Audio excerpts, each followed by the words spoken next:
Gênesis capítulo 25, verso 21. Gênesis 25, verso 21.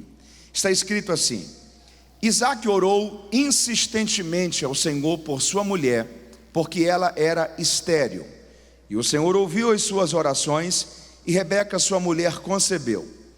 Os filhos lutavam no ventre dela, então ela disse: se isso está acontecendo comigo, o que posso então perguntar ao Senhor? E o Senhor lhe disse: 2 nações há no teu ventre, e 2 povos se dividirão das tuas entranhas. Um povo será mais forte do que o outro povo, o maior servirá ao menor. Assim que se cumpriram os dias para que desse à luz, havia gêmeos no seu ventre. E saiu o primeiro ruivo, todo revestido de pelo, por isso lhe chamaram Esaú. E depois saiu o seu irmão agarrado a sua mão ao calcanhar de Esaú, por isso lhe chamaram Jacó. E era Isaque da idade de 60 anos, quando os gerou. Agora capítulo 32, talvez 3 ou 4 páginas depois, verso 22. Capítulo 32, verso 22. Naquela mesma noite, Jacó se levantou, tomou suas 2 mulheres, suas 2 servas, seus 11 filhos, e passou o val do Jaboque. Tomou-os e fê-los passar o ribeiro, e fez passar tudo que tinha. Olha o verso 24. Jacó, porém, ficou só. E lutou com ele um homem, até que a alva subiu, que o dia começou a clarear. E vendo este que não prevalecia contra ele, tocou-lhe a juntura da coxa de Jacó, e se deslocou a juntura da coxa de Jacó, enquanto lutava com ele. E disse: deixa-me ir, pois já rompeu o dia. Ele, porém, respondeu: não te deixarei ir, se não me abençoares. Perguntou-lhe: qual é o teu nome? E ele respondeu: Jacó. Então disse: não se chamarás mais Jacó, mas se chamarás Israel, porque lutaste com Deus e com os homens e prevaleceste. Jacó lhe perguntou: diga-me, qual é o teu nome? E ele respondeu: por que perguntas pelo meu nome? E ali o abençoou. Chamou aquele lugar Peniel, pois disse: vi a Deus face a face, e a minha vida foi salva. E se você leu comigo, diga amém. Quantos estão com a sua atenção voltada à palavra de Deus? Diga graças a Deus. Me empreste a sua atenção por alguns instantes, para que eu possa deixar uma palavra de Deus ao seu coração a partir desse texto. A história de Jacó, ela é uma história que todos nós conhecemos com muita riqueza de entendimento.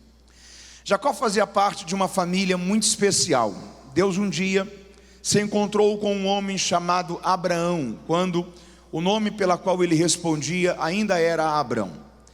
E Deus fez com ele uma aliança. Deus disse: eu vou abençoar a todos os que te abençoarem, e todos os que te amaldiçoarem, amaldiçoados também serão.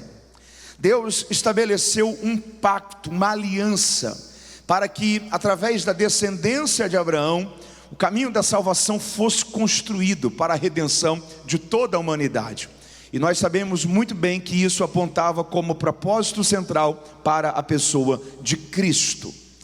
É muito curioso que a descendência, a geração após Abraão, a geração de Isaque, a Bíblia diz que quando Isaque tinha já 60 anos, ele não tinha filhos. E ele foi falar com Deus, ele foi orar ao Senhor. E Deus ouviu a oração de Isaque. Deus abriu a madre de Rebeca. E Rebeca ficou grávida, ficou gestante. Ao ponto que a gestação foi acontecendo, Rebeca percebeu uma certa agitação no seu ventre. E ela também foi falar com Deus, foi orar ao Senhor. E Deus lhe disse: você tem 2 meninos no seu ventre, 2 filhos, você está grávida de gêmeos. E essas 2 crianças futuramente vão se transformar em 2 nações, em 2 povos.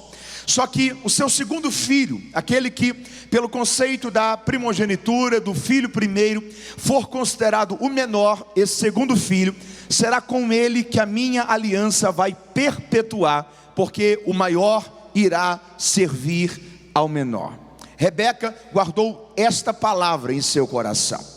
Os filhos nasceram e vivenciaram todas as fases normais da vida. Passaram pela infância, pré-adolescência, adolescência, juventude, início da fase adulta. E eles cresceram dentro de dois perfis comportamentais totalmente diferentes. Porque Jacó era o filho mais de casa, da companhia da sua mãe, o filho que habitava em tendas. Esaú era mais o filho caçador, desbravador, corajoso, aventureiro, exposto a tudo aquilo que envolvia a parte mais externa da sua casa. E a Bíblia diz que a afeição de Isaac era mais para com Esaú, e a afeição de Rebeca mais para com Jacó. Certo dia, a Bíblia diz que Esaú está voltando do campo. Mentalize essa cena comigo, enxergue isso comigo. Esaú está voltando do campo totalmente cansado. Havia corrido o dia inteiro, corre para lá, corre para cá, pega um animal, o outro ali escapa, captura outro ali, exposto ao sol castigante do Oriente Médio. Imagina essa sensação de quase 50 graus, e ele correndo, exposto. Final do dia ele está totalmente desgastado, e quando ele está voltando para casa, quem é que vai ao seu encontro? Jacó. E Jacó tinha um prato de comida, e aquilo estava aparentemente muito bom, o cheiro bom, a aparência boa. Esaú, com muita fome, olha para o seu irmão e diz: será que você pode me dar um pouco dessa comida? E o Jacó diz assim: ó, dá, eu não dou não, mas a gente pode negociar. Mas como assim a gente pode negociar? Você tem algo que eu quero e não tenho, eu tenho algo que você quer e não tem. Transfira para mim o direito, a bênção da primogenitura, e eu te dou esse prato de alimentação. Se essa proposta fosse para você, o que você faria? Não vale, daqui a pouco eu chego em casa, tomo um banho, como um pouco e estou bem, a vida segue. Eu não vou transferir a bênção da primogenitura por causa de um pouco de comida. Mas diante disso, Esaú fez uma das declarações mais tolas da sua vida. Porque ele olhou para o seu irmão e disse: do que me vale o direito à primogenitura se eu estou perto de morrer? A pergunta é: Esaú estava perto de morrer, sim ou não? Não, ele só estava cansado, exausto, por causa de um dia inteiro exposto ao sol. E ele permitiu que o desgaste de um momento, a tensão de um momento, a vulnerabilidade de um momento, fizesse ele negociar aquilo que não era para ser negociado. Deixa eu dizer uma coisa para você esta tarde. A Bíblia está apresentando para a gente aqui dois caminhos. Quantos caminhos?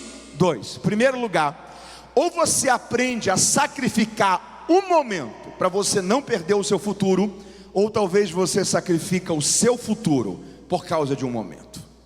Ou você entende que as circunstâncias são passageiras, as pressões da vida são passageiras, que tem coisas que vêm para te desestabilizar. E se talvez você está em um momento vulnerável, tenso, preocupado, exausto, você fica mais fácil de tomar decisões precipitadas, erradas, mal pensados, passos talvez que você não tem certezas que tem que dá-los agora, mas talvez pelo impulso, pela pressão, pelas circunstâncias, você é quase que forçado a isso, e às vezes você corre o risco de sacrificar o seu futuro por causa de um momento.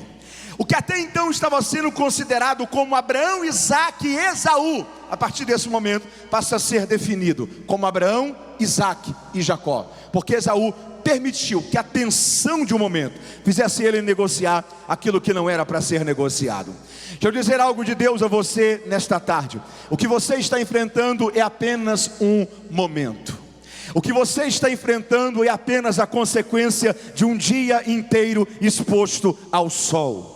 O que você está enfrentando é talvez o acúmulo de problemas, dores, complicações, angústias, talvez ingratidão, traição, pressões da vida que empurrou você para um ambiente que talvez você está quase comprometendo o seu futuro por causa de um momento que você está enfrentando. O Senhor vai te dar graça, o Senhor vai renovar o seu ânimo, o Senhor vai renovar a sua esperança, Deus vai te dar sabedoria, equilíbrio, e você não vai comprometer o seu futuro por causa de um momento. Você entende isso esta tarde?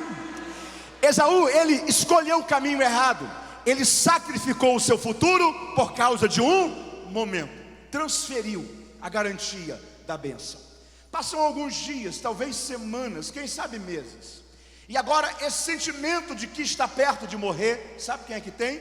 Isaac, pai de Esaú. Ele já estava praticamente cego, ok?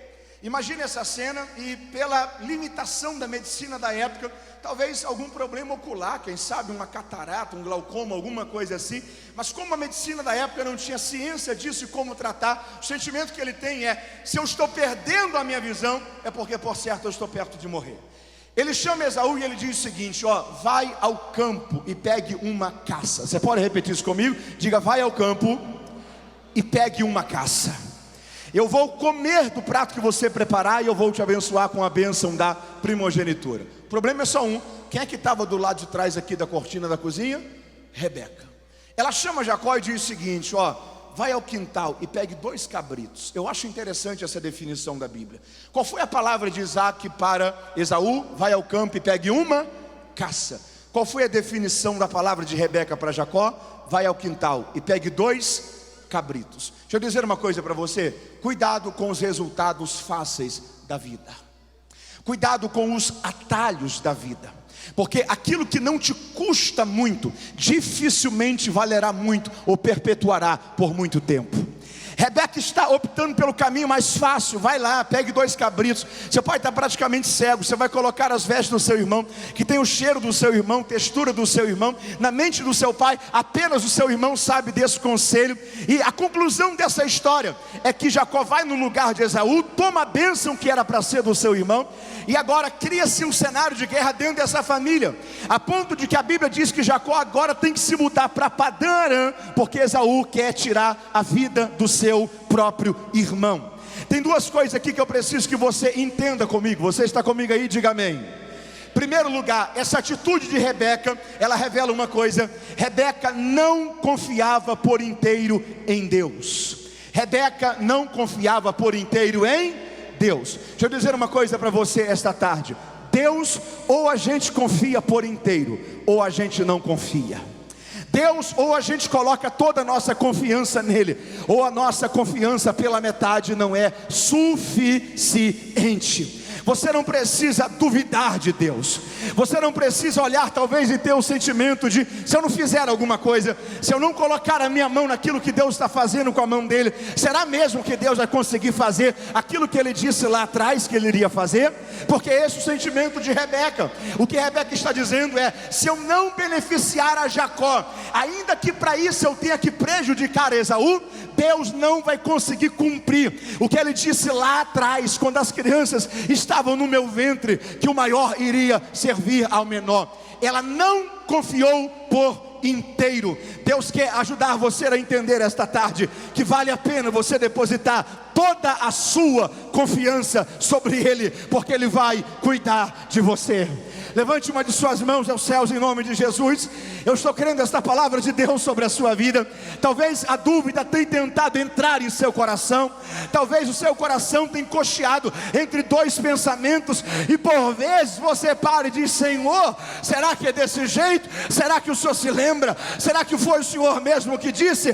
Deus vai renovar o seu coração nesta humilde, com uma medida de confiança nele, e nada vai roubar a certeza que Deus vai conduzir a história da sua vida. Você pode dar glórias a Deus por isso. O problema de Rebeca é que ela não confiou por inteiro em Deus. Sabe quem é um exemplo de quem confiou inteiro em Deus, por inteiro em Deus? Diga comigo: Davi. Responda para mim uma pergunta: qual foi o primeiro rei de Israel? Qual foi o primeiro rei de Israel? Primeiro, Saul. A grande maioria de nós, para o segundo rei de Israel, nós respondemos que foi quem? Davi. Mateus, Davi não foi o segundo rei de Israel? Pela Bíblia, não. O segundo rei de Israel pela Bíblia é Isbosete, 2 Samuel capítulo 2, versículo 10, filho de Saul. Quando Saul morre, Davi está reinando já em Hebrom sobre 2 tribos. Isbosete é colocado para ser rei e reina por 2 anos. Se Davi não confiasse por inteiro em Deus, sabe o que ele ia dizer? Foi sobre a minha cabeça que o profeta Samuel derramou unção. Foi eu que Deus disse que iria ser rei. Como assim? Se vocês não me entregarem esse reino pelo meio da paz, eu vou tomá-lo por meio da guerra. Eu sei o que Deus falou comigo, mas foi isso que Davi fez? Não.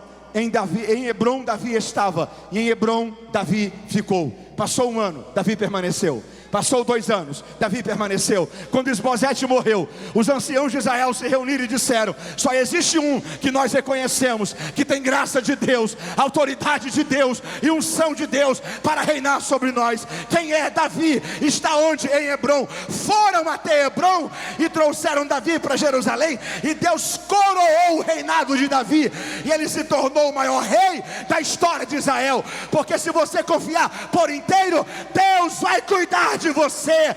Deus vai cuidar de você. Você pode dar glórias a Deus por isso. Em primeiro lugar, Deus, ou a gente confia por inteiro, ou a gente não confia. Segunda lição sobre Rebeca. Sabe o que foi que Rebeca negligenciou? Diga comigo: o perigo das consequências.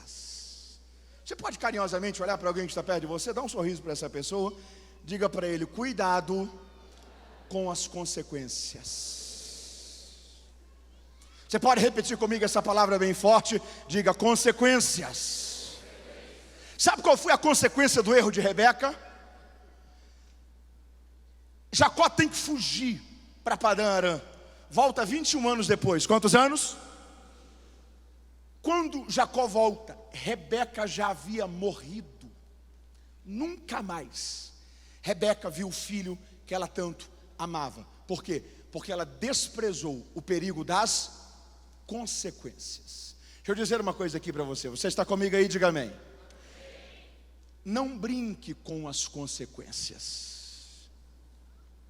Você lembra o diálogo de Deus com Adão? Deus disse a Adão: você pode comer de todas as árvores, sim ou não? Sim, só que tem uma árvore no meio do jardim, a árvore do conhecimento do bem e do mal. Não toque nela, porque o dia que você comer, certamente você, se você chamasse Adão para conversar e dissesse assim: Adão, me responda uma coisa, você pode comer daquela árvore ali do conhecimento do bem e do mal? Ele ia dizer o que para você? Não. Quem foi que proibiu você? Ele ia falar: Deus. E Deus disse que se você comer daquele fruto, o que vai acontecer com você? Ele iria falar: Deus disse que eu vou morrer, Se você perguntasse para Adão: Adão, o que é morte? Ele iria responder o que para você? Não sei. Porque não é que não havia morrido ninguém, não havia morrido nada. Guarde isso daqui. Desde o Éden, o diabo quer tentar fazer o fato de você não ter noção de quão terrível são as consequências, para talvez fazer você pensar que a consequência do erro não deve ser tão ruim assim. Quando Adão come, Deus matou Adão na hora, sim ou não? Não. Se Deus tivesse matado, Deus teria sido injusto? Não. Deus exerce misericórdia. Deus não mata Adão na hora. Mas é como se Deus abrisse uma porta e dissesse assim: Adão, você não vai morrer agora, mas deixa eu apresentar para você o que é morte. Peso das consequências. Peso das... Primeira esfera de morte que Adão conhece. Deus mata um animal, tira o couro para fazer pele, para fazer veste para Adão. Primeiro contato de morte que Adão tem. Morte é fim. Morte é. Segundo contato com morte que Adão tem. Caim mata Abel. Um filho de Adão mata o outro filho. Segundo contato de morte que ele tem. Morte é ausência. Morte é falta. Morte é interrupção. É como se Deus tivesse aberto uma antessala e dissesse: Adão, você poderia morrer agora, mas se você morresse agora, você morreria sem saber o que é morte. Morte é isso daqui, é fim. Olhe para esse animal. Morte é isso daqui, é dor, é ausência, é falta. Olhe para Abel. Só que a última esfera de morte que Adão experimenta, a gente percebe pouco. Porque a Bíblia diz que com 105 anos Adão gerou a Sete. Sete com 90 anos gerou a Enos. Ou seja, 105 mais 90, 195. Com 195 de Adão, nasce o primeiro neto de Adão. Se você vai montando essa construção genealógica de anos, a sexta descendência de Adão foi um homem chamado Enoque. E a Bíblia diz: Enoque viveu 365 anos e andou com Deus, e Deus o tomou para si. Quando Enoque é tomado por Deus, sabe qual é a idade de Adão? 887 anos. Segundo a Bíblia, Adão viveu 930.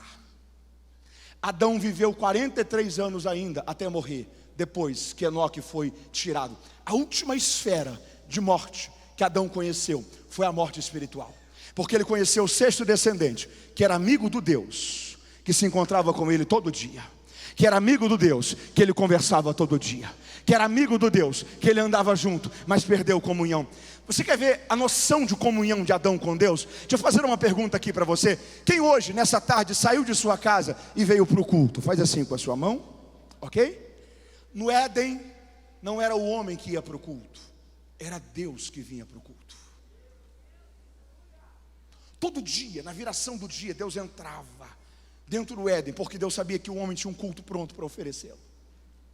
A sexta descendência de Adão é um homem que andou com Deus. A última esfera de morte que Adão conhece é morte espiritual. Eu tenho um descendente que é amigo do Deus que eu já fui amigo, que tem vida com Deus, que eu perdi vida, que conversa com Deus, que me visitava todo dia, que tem relacionamento com Deus, que um dia eu tive comunhão, relacionamento, pureza, entendimento, construção, integridade. Sabe o que Deus estava dizendo? Adão, antes de morrer, isso é morte. Morte é fim, morte é frieza, morte é ausência, morte é perca de sensibilidade, morte é fim. Eu estou dizendo a você em nome de Jesus, esta tarde, Deus vai lhe cobrir no sangue de Jesus, para que você não brinque com as consequências, para que a sua vida caminhe em temor. Deus vai guardar todos os seus passos, e a sua história será confirmada por Deus, para a glória dele. Você pode louvar a Deus por isso? Levante suas mãos e diga: Deus, não me deixe brincar com as consequências.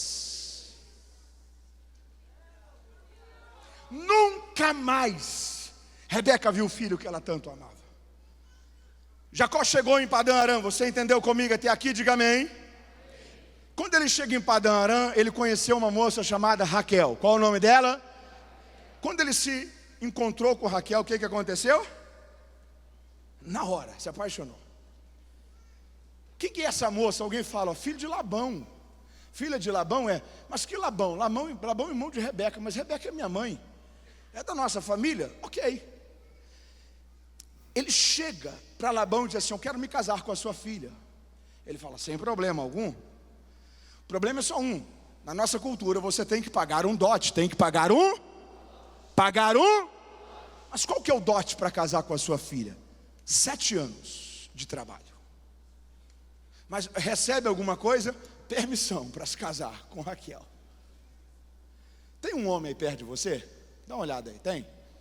Se tem, dá uma olhada para ele, vê se ele é do tipo de quem trabalharia 7 anos só para casar com a mulher que ama.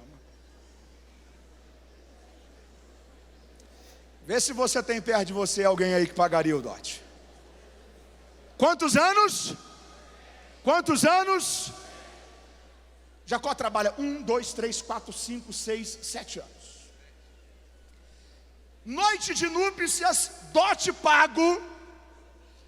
O Labão está lá, o Jacó, ufa!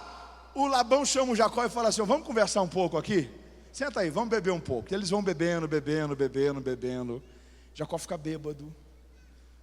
No outro dia, quando ele acorda, quem é que estava do lado dele? Lia. O problema é que a Lia não era tão bonita assim. Deixa eu falar uma coisa para você, está comigo aí? Diga amém. Não é regra, ok? Mas na maioria das vezes acontece. Até 20 anos, até que idade? Quem não ficou bonito não fica mais. Lute para ser feliz. Mas se até 20 anos você não ficou bonito, ó. Quantos anos? Quantos anos? Segunda regra de ouro: até 40 anos, quem não ficou rico não fica mais. Às vezes fica, mas dificilmente. Até quantos anos? Terceira regra de ouro: até 60 anos, quem não criou juízo não cria mais. A Lia já tinha passado dos 20. O Labão olha para ele e fala assim: eu só esqueci de falar uma coisa para você. Na cultura aqui do nosso povo, a filha mais moça não pode se casar primeiro que a filha mais velha. Só que eu tenho uma contraproposta para você. Viva 7 dias de núpcias com Lia, tenha depois 7 dias de núpcias com Raquel, e trabalhe para mim mais 7 anos. Quantos anos? E você terá minhas 2 filhas como esposa. A Bíblia diz que o Jacó amava tanto a Raquel, que na mente dele não é que ele trabalhou 7 anos por Lia e 7 anos por Raquel. Na mente dele ele trabalhou 14 anos por Raquel. E a Bíblia diz que passou como poucos dias, por causa do tanto que ele a amava. Dá uma olhada de novo nesse homem que está perto de você. Vê se ele trabalharia 14 anos para casar com a mulher que ama.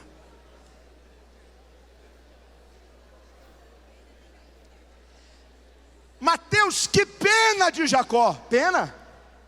Sabe o que está acontecendo aqui? O cumprimento de uma lei que Deus estabeleceu, chamado lei da semeadura. Você pode repetir isso comigo? Diga: lei da semeadura. Paulo escreveu aos Gálatas: de Deus ninguém zomba. Tudo que o homem semear, isto também ele ceifará. 7 anos antes, Jacó havia lançado a semente do engano. Havia enganado seu pai e havia enganado seu irmão. 7 anos depois, ele está sendo enganado pelo seu sogro.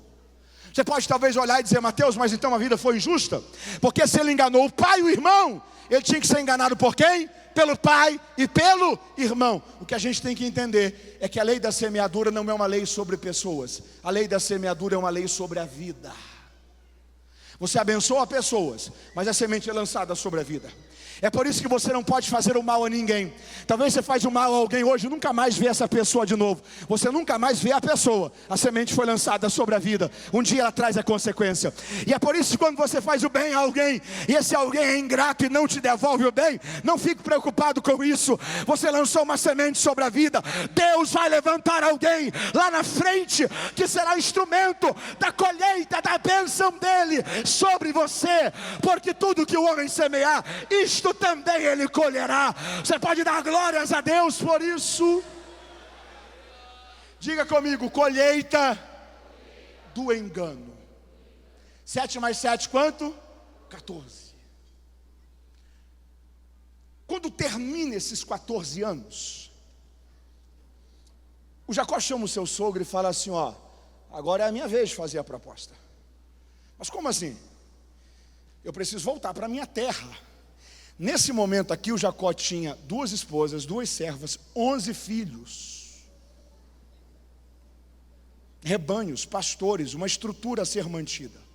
Eu não posso voltar de mão vazia para Hebrom. Me deixe trabalhar mais 7 anos. Quantos anos? Olha a proposta de Jacó. E todas as crias que nascerem malhadas e manchadas nesses 7 anos, permita que sejam minhas. E as crias que nascerem puras e lisas serão suas. Irmão, em 14 anos, não tinha nascido quase que nada de cria malhada e manchada. O Labão olhou e falou assim: oi? Malhada e manchada sua? Lisas e puras minhas? Fechado. Chegou a hora de Labão receber a colheita do engano. Porque todo mundo que semeia, colhe. O Jacó descobriu um jeito de colocar os animais para reproduzirem, do modo que quando eles estavam cruzando, se eles olhassem para pedaços de madeira e varas de telhas, todas as crias nasciam malhadas e manchadas. Não me pergunte como que o Jacó fazia isso, mas de Jacó também você não pode duvidar de nada. Eu tenho a sensação que o Jacó de vez em quando tem alguns descendentes dele que a gente encontra por aí. Você já encontrou alguns? 7 anos, o Jacó enriqueceu de uma forma absurda. Aí ele chega numa noite. Você está comigo aí? Diga amém. Dobra a sua atenção, eu estou indo para a parte final da mensagem. Ele chega em uma noite e ele diz: ó, vamos ir para Hebrom. E a Bíblia diz que ele leva Raquel, Lia, filhos de Raquel, pastores, rebanhos. Eu preciso que você repita isso comigo. Diga: Jacó, porém, passando o val do Jaboque, diga bem forte, ficou só. Guarde uma coisa aqui. Deus fez questão de se encontrar com Jacó quando Jacó estava só. Sabe por quê?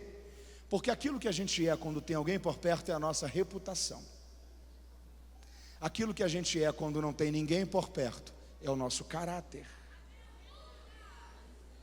Quando Deus precisa mexer na reputação de alguém, é porque Ele já tentou corrigir o caráter antes, e a pessoa não se abriu para ser transformada.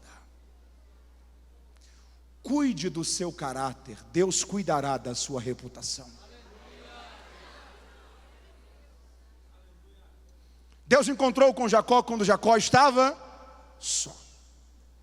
Um conflito, um confronto é travado pela noite inteira. Amanhã está querendo já chegar. Jacó está agarrando e diz: ó, você não sai daqui enquanto você não me abençoou. Jacó é ferido na coxa. E aquele ser espiritual olha para Jacó e faz uma pergunta: qual é o teu? Qual é o teu? Essa aqui é a pergunta mais mal resolvida da vida de Jacó. Você lembra qual foi a última vez que Jacó ouviu ela? Ele está dentro do quarto do pai, com as vestes do irmão, um prato de comida na mão. O pai percebe que alguém chegou. O pai está praticamente cego. E o pai faz uma pergunta: quem é que está aí? E ele respondeu o que para o pai? Esaú. Só que agora ele não está diante do pai. Agora ele não está diante de Rebeca. Agora ele não está diante de Labão. Agora ele não está diante de Esaú. Agora ele está diante do único que ninguém consegue enganar. Qual é o teu nome? Ele se rende diante dessa soberania e ele diz: Senhor, o meu nome é. Deixa eu falar uma coisa para você, dobre a sua atenção. Deus não espera de você perfeição, mas tem uma coisa que Deus não abre mão de encontrar em você: sinceridade. Você pode encorajar alguém perto de você? Diga para ele ou para ela: Deus sabe que não vai encontrar perfeição em você, mas diga: Deus espera que exista pelo menos sinceridade.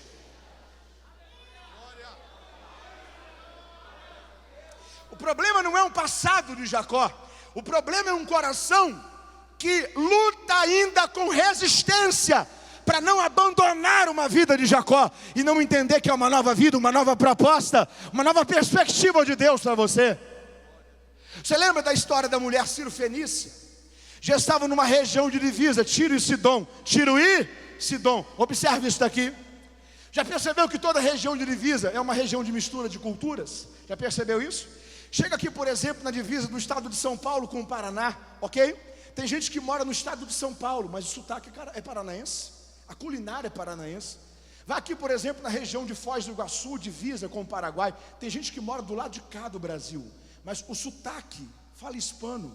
A cultura é paraguaia. Às vezes o jeito de se vestir, até a culinária, porque toda região de divisa é uma região de misturas de culturas. Tiro e Sidom, Israel e Fenícia. Ninguém sabe quem é de lá, ninguém sabe quem é de cá. Aí uma mulher, Ciro-fenícia, com um problema terrível. Sua única filha está precisando de um milagre em casa. Só que ela não é judia. Mas qual é o problema? Ninguém sabe quem é de lá, ninguém sabe quem é de cá. Ela chega diante de Jesus e diz assim: Senhor, filho de Davi, o Senhor pode ter compaixão de mim? O Senhor pode ter misericórdia de mim? Mas como assim? Minha única filha está terrivelmente endemoniada, enferma, em casa, precisando de um milagre. A expressão filhos de Davi era uma expressão que somente judeus judeus usavam. Porque quando um judeu dizia filho de Davi, sabe o que ele estava dizendo? Eu reconheço que o Senhor tem descendência real. Eu reconheço que o Senhor tem acesso ao trono. Eu reconheço que o Senhor é filho de Davi. Eu reconheço que passa sangue real pelas suas veias. Então, como judeu, eu tenho poder de legitimidade. Eu te reconheço como rei sobre os judeus. O Senhor é um filho de Davi. A única pessoa que Jesus aceitou chamá-lo assim, no contexto do Novo Testamento, foi Bartimeu, um judeu. Agora, essa menina, essa moça, Ciro-fenícia, sem ser judia, se passando como? Senhor, filho de Davi, o Senhor pode ter compaixão de mim? Você lembra que Jesus disse para ela? Jesus disse: mulher, eu não vim para outros, senão para os filhos de Israel. Sabe o que Jesus estava dizendo para aquela mulher? Jesus estava dizendo: ó, você não precisa tentar mostrar ser quem você não é para alcançar alguma coisa aqui no meu reino. Mas como assim, Senhor? Eu sei quem você é. Por meio do engano você não vai conseguir nada. Aí ela piora a situação, porque como a primeira tentativa não teve êxito, a Bíblia diz que ela olha para Jesus e ela se prostra e adora. Você pode repetir isso comigo? Diga: se prostrou e adorou. Posso falar uma coisa para você? Ela piorou aqui a situação, porque ela misturou adoração com engano. Se há uma coisa que Jesus repugna, é o santo misturado com o profano. É adoração aqui dentro, engano lá fora. Adoração aqui dentro, mentira lá fora. Adoração aqui dentro, uma vida errada lá fora. Quando ela mistura adoração com o engano, se prostra tentando enganar e adora, aí Jesus olha para ela e fala assim: ó, eu não vou parar de alimentar filhos para alimentar cachorrinhos. O que Jesus estava dizendo era: por meio do engano você não vai conseguir nada. Eu sei quem você é. Você não é filha de Abraão. Você não tem descendência à mesa. Você não tem combinação com aquilo que a sua boca está falando. Quando ela recebe essa segunda resposta de Jesus, aí pela primeira vez no texto, ela vai ser sincera, porque ela olha e diz: é verdade, Senhor, eu não sou descendente de Abraão, eu não tenho acesso à mesa, eu não sou filha, mas já que o Senhor mexeu em ser filho, deixa eu lembrar uma coisa para o Senhor: sempre na mesa dos grandes senhores, sempre quando os pais estão repartindo pães com seus filhos, sempre sobra um pouco de pão, sempre sobra uma migalha de pão, e generosamente essas migalhas sempre são lançadas ao chão, para que os cães que estão embaixo da mesa também possam comer dessa migalha. Então faz uma coisa, Senhor: pode curar os filhos, pode libertar os filhos, pode atender os filhos, mas quando o Senhor acabar de atender os filhos, lembre-se, eu estou aqui debaixo da mesa, esperando o milagre que virá da parte do Senhor. Porque ela foi sincera. Jesus olhou para ela e disse: mulher, nem em Israel eu encontrei tanta fé. Pode voltar para casa, tua filha já está curada. Porque onde há milagre de Deus, existe sinceridade para poder transformador. Você pode dar glórias a Deus por isso? Levante suas mãos e diga: Deus, eu sei que pode até não existir perfeição em mim, mas diga: ó Deus, encontre em meu coração pelo menos um pouco de sinceridade.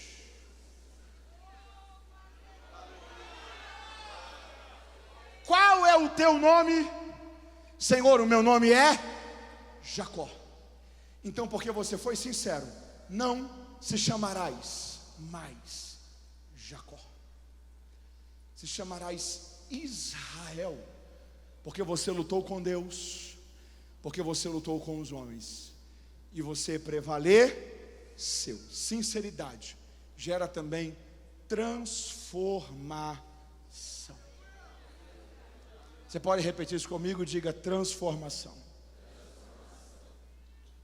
Deixa eu dizer uma coisa aqui para você, e eu estou fechando a mensagem aqui para orarmos.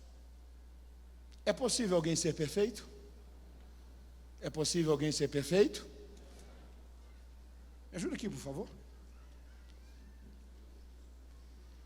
Gênesis capítulo 17.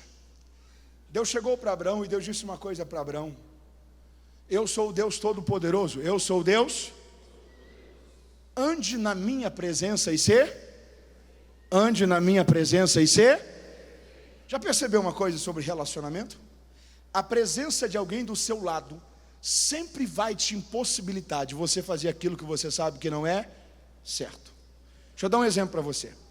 Imagina que você está andando na rua com uma bala na mão e não tem ninguém por perto, não tem nenhum lixo por perto. Você coloca a bala na boca, o papel de bala está na sua mão.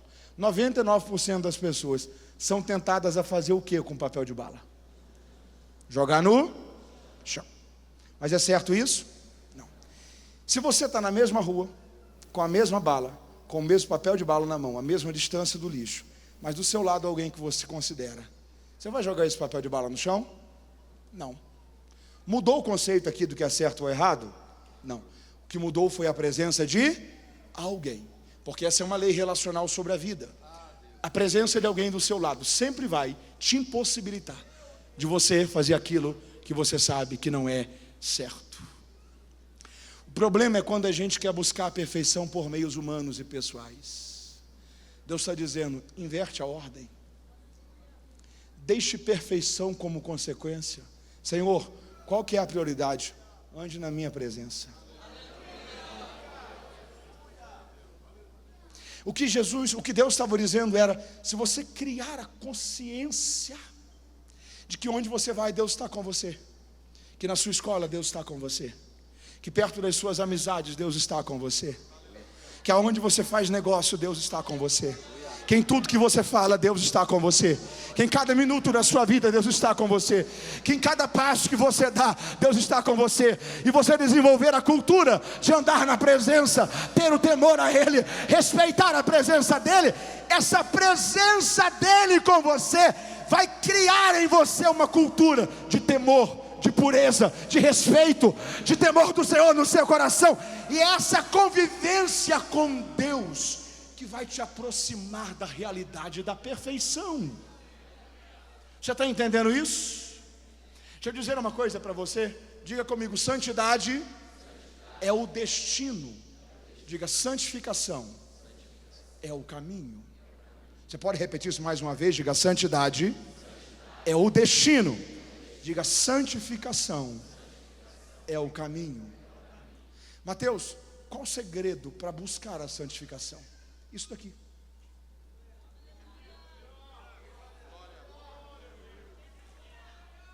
Se você desenvolver a consciência de que Deus sempre está com você, e se você respeitar a presença de Deus, essa engrenagem funciona. Na matemática a gente diz que a ordem do fator não altera o produto. 3 vezes 4 é o mesmo resultado de 4 vezes 3. Na matemática não, mas na vida com Deus sim. Se Deus tivesse dito: Abraão, ser perfeito e ande na minha presença, sabe quando é que Abraão ia conseguir? Nunca. Porque ninguém é perfeito para andar na presença. A gente anda na presença para ser perfeito. Muito obrigado. Deixa eu repetir a pergunta para você. É possível alguém ser perfeito? Ainda assim, não. É possível alguém ser perfeito? Ainda assim, não. Por quê? Guarde isso, eu estou encerrando a mensagem aqui. Porque a perfeição é uma utopia. Você pode repetir comigo? Diga: a perfeição é uma, diga bem forte, utopia. Mateus, o que é uma utopia? Enxergue essa cena comigo, eu estou fechando aqui a mensagem para orarmos. Imagine uma fazenda, e aonde os seus olhos perdem de vista, você tem verde de plantação e azul do céu, ok? Mentalizou essa cena comigo? Verde de plantação e azul do céu. Imagine que no limite da plantação tem uma árvore lá ao fundo. Tem uma? Você consegue ver além dessa árvore? Não. Aí você corre. Quando você chegou na árvore, o mundo acabou ali? Também não. Se descortinou o que agora? Um novo horizonte. Imagina que nesse novo horizonte tem uma casa. Tem uma? Aí você corre para chegar naquela casa. Quando você chega naquela casa, o mundo terminou ali? Não. Descortina um novo horizonte.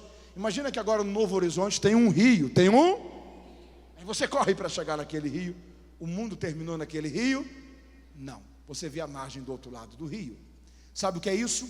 Uma utopia. Porque é um horizonte que a finitude do que você enxerga te dá a sensação de que você esgotou. Mas quando você corre e alcança, você diz: ainda estou longe. Era só uma ilusão de ótica. Guarde isso daqui. A perfeição é isso daqui. A perfeição é uma utopia. Mateus, como que funciona a engrenagem disso daqui na minha vida para a gente orar? Deixa eu fazer uma pergunta para você. Quem aqui hoje, quando olha para a sua vida, identifica pelo menos uma coisa na sua vida que você está precisando melhorar e corrigir isso? Faz assim com a sua mão. Mantenha ela bem alto. Diga comigo: a partir de hoje, isso daqui é a minha árvore. É a minha. Coloque o seu coração, suas prioridades, sua intencionalidade para você resolver isso, para você vencer isso, para você se afastar da aparência do mal no que diz respeito a isso. Eu estou em nome de Jesus dizendo a você: se você colocar o seu coração com propósito diante de Deus, Deus vai marcar esses dias de Umadse como o dia que Deus te livrou de tudo isso, e você viverá pureza de Deus sobre a sua vida e sobre o seu coração. Você entende de Deus essa palavra? Você vai conseguir vencer isso. Você pode dizer glória a Deus? Quando você tiver alcançado isso, você vai ter se tornado uma pessoa perfeita? Não. Você vai identificar outra coisa que você vai precisar melhorar. Vai ser a casa, vai ser a... Mateus, o que eu tenho que fazer? Corra, priorize para resolver isso. Quando você tiver conseguido resolver isso, você vai ter se tornado uma pessoa perfeita? Não. Você vai identificar outra coisa que você vai precisar melhorar. O que vai ser, Mateus? É o rio. Corra para resolver isso. Mateus, um dia eu vou me tornar alguém perfeito? Nunca. Mas um dia você vai olhar para trás e você vai ver o quanto que você melhorou. Você vai ver onde você estava e onde você vai estar. Você vai ver o quanto que Deus foi limpando você. Porque no que você vai andando com Deus, Ele vai aperfeiçoando você. E assim nós vamos sendo aperfeiçoados de glória em glória, de glória em glória, de glória em glória, até alcançarmos a proximidade da bênção da perfeição. Você pode dar glórias a Deus por isso? Levante suas mãos e diga: Senhor, eu quero viver o efeito dessa palavra, me limpando e me fazendo estar mais próximo do Senhor. Você entende isso? Esteja em pé comigo, se você pode, em nome de Jesus. Diga comigo: Deus não espera de mim perfeição.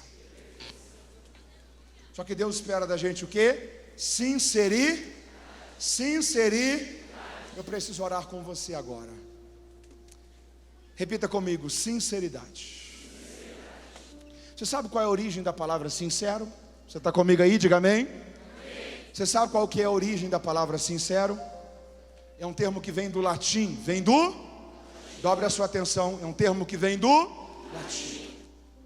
Quando os oleiros terminavam os barros para vender, existem dezenas, centenas de tipos de barros.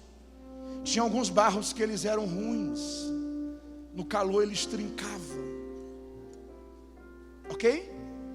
E às vezes alguns vasos saíam com imperfeições, rachaduras. Dependendo da utilidade, servia. Ok? Um vaso, por exemplo, para guardar grãos, servia. Para guardar flores, servia. Para guardar documentos, servia. Sabe qual foi a grande questão? Levante sua mão, diga comigo: Senhor, eu preciso viver sinceridade em meu coração. Ouça isso. Alguns vasos, quando saíam trincados, às vezes comerciantes passavam cera, passavam para disfarçar a imperfeição. O comprador inteligente, quando ele via um vaso com cera, o único modo dele identificar se o vaso era bom ou não, se era um vaso pronto para qualquer consumo ou não, é ser que ele colocasse esse vaso exposto ao sol. Porque no que o sol batia, se houvesse alguma rachadura, a cera fazia o quê? Trincava. Um vaso sem cera é um vaso que você não tinha do que esconder. O termo sincero vem da origem do latim, sem cera. Mateus, o que é ser sincero? É ser perfeito? Não. Ser sincero às vezes é ter as suas imperfeições, é ter trincaduras, rachaduras, limitações, coisas que precisam ser mudadas. Só que ser sincero é não tentar maquiar isso. Ser sincero é não lidar como se tivesse tudo bem.